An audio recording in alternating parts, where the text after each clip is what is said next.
Have migraine ever made you feel like your career is slipping away? Is that you? Have you ever felt that way?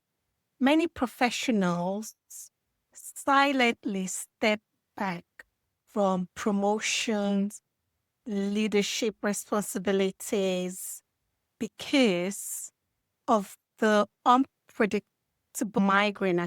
There is still stigma in the workplace, which makes many professionals feel like they are exaggerating their symptoms, which then fuels self doubt. And guess what? That then causes more pain, more of the symptoms associated with chronic pain.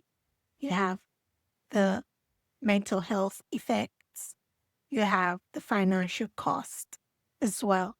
But here is the thing, your career success is possible. Your career success is possible with the right support and guidance, as well as adapting these support and guidance. Here is one step that you should take.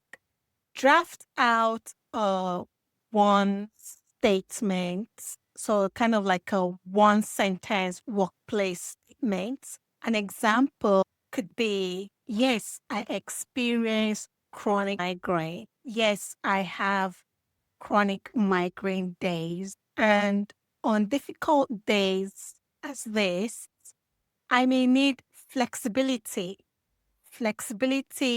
to perform at my best. That one sentence is something that you can practice saying. Practice saying this out loud so it builds your confidence when the time comes for you to advocate for yourself.